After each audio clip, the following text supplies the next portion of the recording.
This is Machuka Nyarieko TV Talk Show, where we analyze politics and governance issues. We focus on national, local, and international news. We examine the political way of our people, social and economic. Nyarieko TV Talk Show, the house of ideas.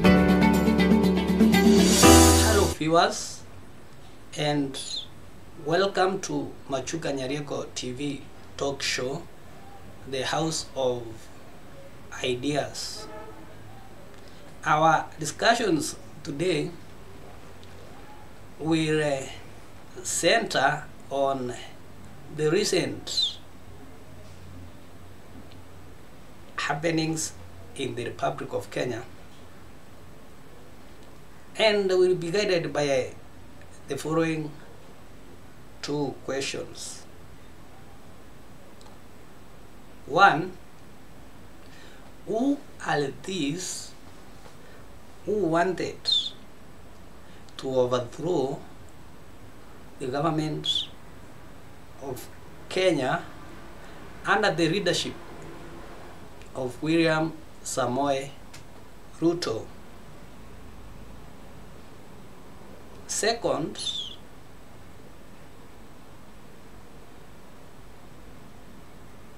was it a revolution?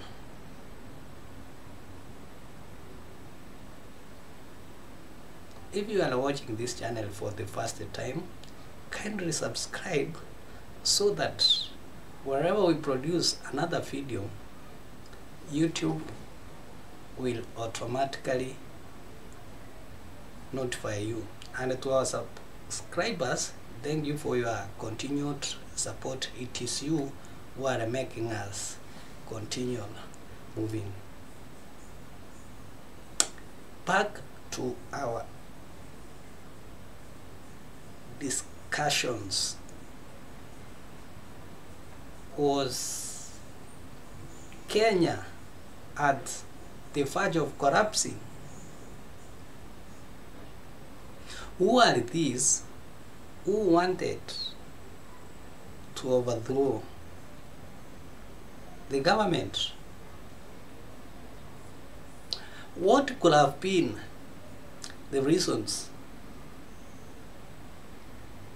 for that?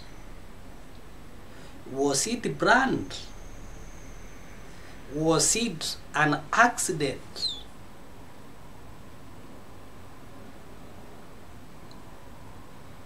Was it a revolution?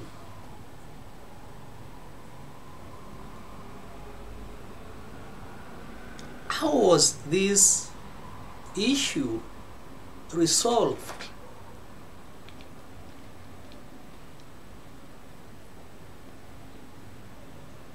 To understand this, one must look at the background of this scenario before you jump into a conclusion. As it is a tradition of the East African communities, like elsewhere in the world, the financial year 2023-2024 was coming to an end, and the budget was, the finance bill was to be prepared for the next year 2024-2025.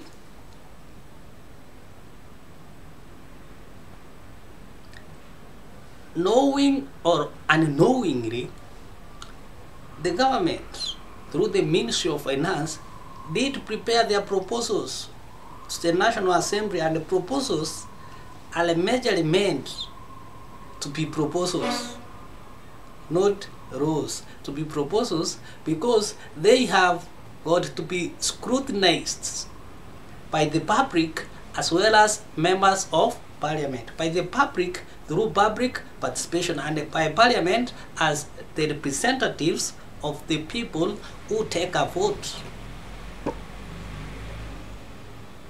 So, after the proposals and the time for public participation came, there came coincidentally a Limuru 3, where a region was to discuss matters affecting them most of the time. At that meeting, it also emerged that there are punitive taxes awaiting us in the next financial year, and the region is predominantly business community. So, through the region, the entire Kenyan community was made to be aware of what is awaiting them.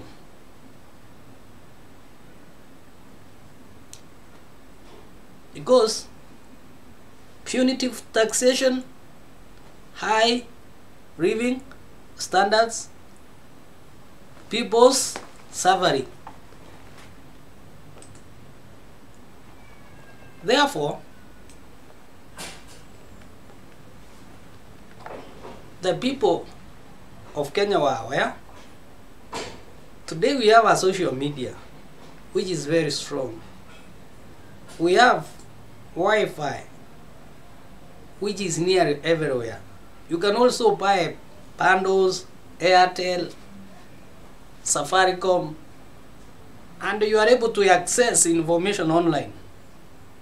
So some things touched the young people who feel that they have no way of getting their finances, and therefore started asking their members of parliament to make sure some of the issues that are going to directly affect them were done away with or were rejected from the finance bill. As if that was not enough, these young people started having peaceful demonstrations so that they can inform or they can influence the decision-making process in parliament. Unfortunately, when the finance bill was being passed, the young people were within the CPD, were within or close to the National Assembly, whereby this finance bill was being debated, being moved from one stage to another, and finally passing. So it just happened that as they are singing their beautiful songs outside, they realized that the finance bill that they have been singing to their members of parliament, because it included them sending them letters, SMS, calls, not to pass it, it has been passed. So because of these frustrations, now they decided, let come what may, and then they made forcefully their way to the house.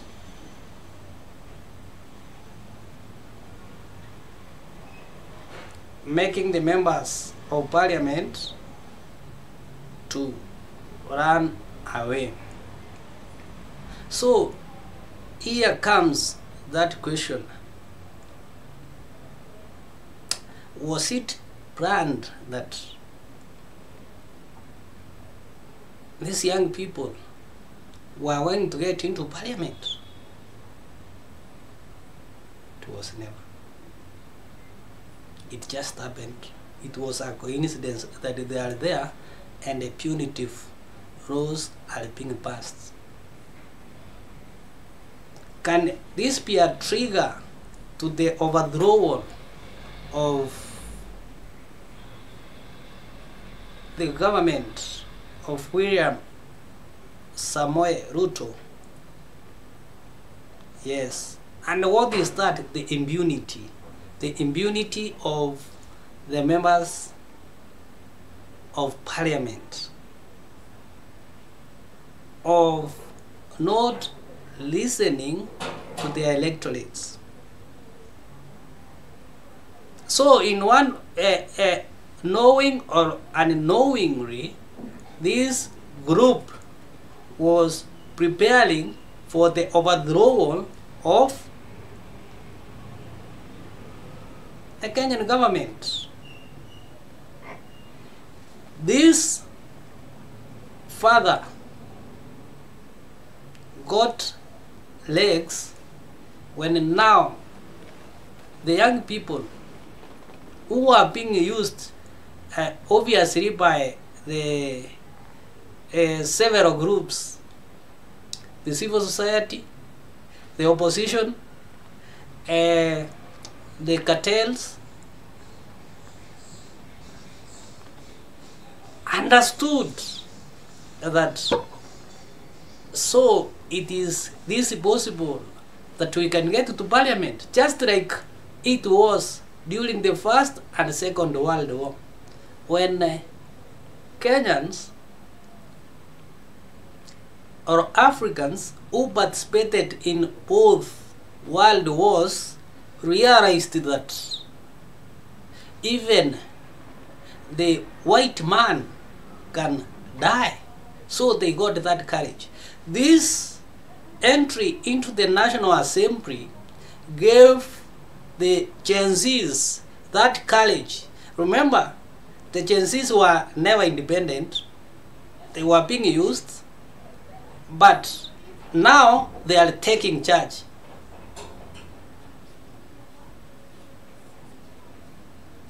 Despite the fact that, or one reason as to why they have been saying that they are faceless, is because they have no specific leader. They came there because of the what they had or what they know, what they read, which became a frustration, increase of taxes. So they came and knowing that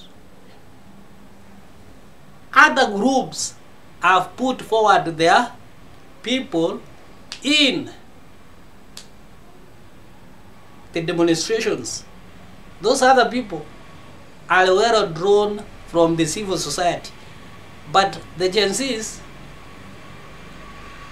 went there genuinely not knowing that it was a war between the capitalist community, between the cartels,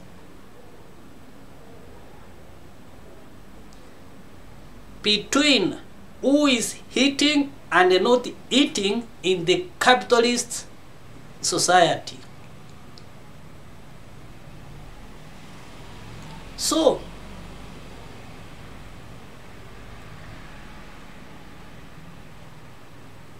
from that perspective, if you are so keen, you can see the individuals who wanted to overthrow the Kenyan government. They come from that circle, from the capitalist circle. This was never a Gen Z war. The Gen Zs just became beneficiaries. Like now, we have our policemen. Let me give another example. We have our policemen in Haiti. When these policemen come back, they will come with special knowledge, specific skills, specific information that has been hidden from us by the so-called civilized society, because today they have given all of the facilities, all of the machines necessary to ensure that Haiti gets its independence. So when they return well, and we are praying for them to return well, they will come back with specific knowledge and information that will transform our Kenyan police service. The same case applies to those who tried to use young people. Young people today have known that we can do this thing in this way and influence policy making process without even them.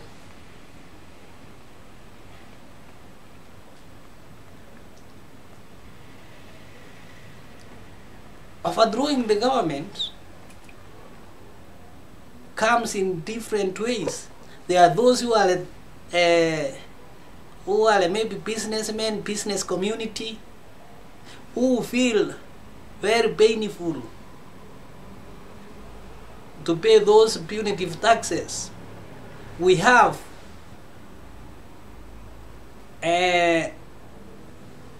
readers who are thirsty for power, both in the opposition and in the ruling party.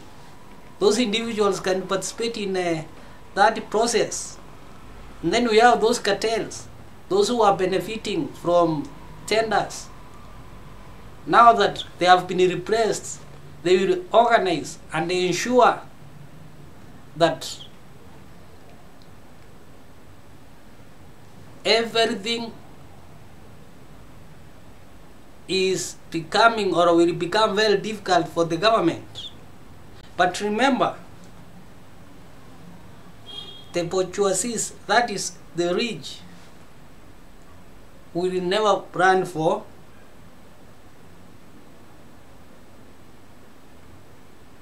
revolutions, because when there is a revolution, the rich suffer most, and the revolutions are never planned. They just happen. In short, the most beneficiaries, Rigi was saying that we are saying who benefited, who did not benefit. The most beneficiaries or beneficiary are the Chensis, because they have never been having a voice. But this time around, their voice is loud and very clear, and they have their own constituents. Machuka Nyarieko, kindly continue subscribing and watching our videos. Thank you so much.